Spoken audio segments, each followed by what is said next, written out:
এইরকমভাবে photo editing করে নিতে পারবেন মাত্র 2 মিনিটে। এজন্য আপনাদেরকে আজকের ভিডিওটা পুরোপুরি দেখার অনুরোধ করতেছি।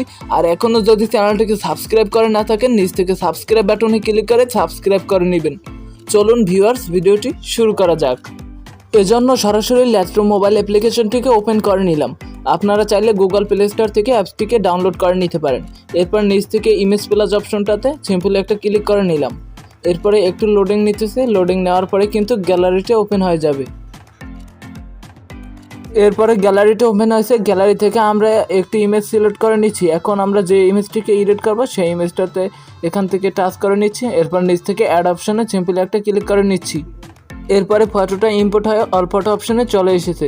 এরপরে এখান থেকে অল ফটো অপশনে একটা ক্লিক করে নিলাম। নেওয়ার পরে হালকা একটু নিচ দিকে স্ক্রল করে এখান থেকে ফটোটাতে একটা ক্লিক করে নিচ্ছি। এরপরে ডান পাশ থেকে হালকা একটু নিচ দিকে স্ক্রল ডাউন করে নিচ্ছি। এরপরে এখান থেকে এই কালার্স অপশনটাতে একটা ক্লিক করে নিলাম। এরপরে এখান থেকে প্রথমত টেম্পারেচারটা হালকা একটু বাড়িয়ে নিচ্ছি। এরপরে টিন্ট অপশন, এটা হালকা একটু বাড়িয়ে নিচ্ছি, মানে এখান থেকে এই অপশনগুলো প্রত্যেকটা হালকা হালকা বাড়িয়ে নিচ্ছি। এরপর নিচ থেকে স্যাচুরেশনটা হালকা একটু মাইনাস করে নিলাম, মাইনাস অন রাখলাম। এরপর উপর থেকে মিক্স অপশনটাতে একটা ক্লিক করে নিলাম। এরপরে এখান থেকে দ্বিতীয় নাম্বার কালারটাতে একটা টাচ করে নিলাম। নেওয়ার পরে প্রথমত এখান থেকে হিউ অপশনটা এটা কিছুটা বাড়িয়ে নিচ্ছি, এখান থেকে ইনক্রিজ করে নিচ্ছি। এরপর নিচ থেকে স্যাচুরেশনে গিয়ে এখান থেকে স্যাচুরেশন অপশনটা কিছুটা বাড়িয়ে নিচ্ছি। এরপর নিচ থেকে লিউমেন্স অপশনটাও কিছুটা বাড়িয়ে নিলাম।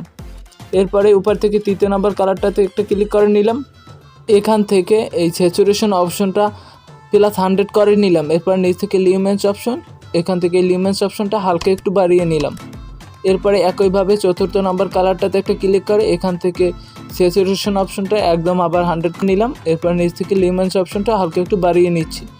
এরপরে উপর থেকে হিউ অপশনটা হালকা একটু বাড়িয়ে নিলাম। বাড়িয়ে নেওয়ার পরে ডান পাশ থেকে উপরে ব্লু কালারটাতে একটা ক্লিক করলাম। করার পরে এখান থেকে ব্লু কালারটা একদম স্যাচুরেশনটা 100 করে নিলাম। এখান থেকে আপনারা খুব সুন্দরভাবে কালার গ্রেডিংটা করে নেবেন, তাহলে ফটোটা কিন্তু খুব সুন্দর দেখাবে। এরপরে উপর থেকে ডান অপশনটাতে সিম্পলি একটা ক্লিক করে নিচ্ছি। এরপরে হালকা একটু নিচ দিকে স্ক্রল ডাউন করে নিচ্ছি। এরপরে এখান থেকে ইফেক্ট অপশনটাতে একটা ক্লিক করে নিলাম। নেওয়ার পরে প্রথমত টেক্সচার অপশনটা কিছুটা মাইনাস করে কমিয়ে এখান থেকে ক্লারিটি অপশনটা কিছুটা বাড়িয়ে নিচ্ছি। এরপর নিচ থেকে ভিগনেট অপশনটা হালকা একটু কমিয়ে নিচ্ছি যাতে ফটোটার চারপাশটা ডার্ক দেখা যায়। এরপরে নিচ থেকে ডিটেলস অপশনে একটা ক্লিক করে প্রথমত এখান থেকে শার্পিং অপশনটা বাড়িয়ে নিলাম। এরপরে হালকা একটু নিচ দিকে স্ক্রল ডাউন করে নিচ্ছি। করার পর এখান থেকে নয়েজ রিডাকশন অপশন, এটা হালকা একটু বাড়িয়ে নিচ্ছি। নেওয়ার পরে নিচ থেকে কালার নয়েজ রিডাকশন, এটা একটু বাড়িয়ে নিলাম। এরপর নিচ থেকে স্মুথনেস, এই অপশনটা আমরা অনেকটা বাড়িয়ে নিচ্ছি যাতে করে ফেসটি স্মুথ দেখা যায়। এরপরে দেখতেই পাচ্ছেন ফটোটা কিন্তু অনেকটা সুন্দর দেখাচ্ছে। এরপরে আবারও নিচ থেকে অপটিক্স অপশন দেখতে পাচ্ছেন, এখান থেকে এই অপটিক্স অপশনটাতে একটা ক্লিক করে নিলাম। এরপরে এখান থেকে রিমুভ ক্রোমাটিক অ্যাবারেশন, এই অপশনটা এখান থেকে ওপেন করে দিলাম। এরপরে নিচ থেকে অ্যানাবল লেন্স কারেকশন, এটা অ্যানাবল করে দিলাম। এখন কিন্তু ফটোটা আমাদের সত্যি দেখতে অনেকটা সুন্দর দেখাচ্ছে। এরপরে ফটোটা কিন্তু আমাদের ফাইনালি এডিট করা কমপ্লিট হয়েছে। ফটোটা এখন মূলত আমরা গ্যালারিতে সেভ করব। এজন্য উপর থেকে দেখতে পাচ্ছেন শেয়ার অপশন, এখান থেকে এই শেয়ার অপশনটাতে সিম্পলি একটা ক্লিক করে নিচ্ছি। এরপরে এখান থেকে সেভ টু ডিভাইস অপশনটাতে একটা ক্লিক করে নিচ্ছি। ফটোটা কিন্তু এখন আমাদের গ্যালারিতে সেভ হয়ে যাচ্ছে। একটু অপেক্ষা করুন, ফটোটা কিন্তু গ্যালারিতে সেভ হয়ে যাবে। আশা করি ভিডিওটা আপনাদের কাছে ভালো লেগেছে। ভিডিওটা যদি ভালো লেগে থাকে অবশ্যই ভিডিওটাতে একটি লাইক দিতে পারেন।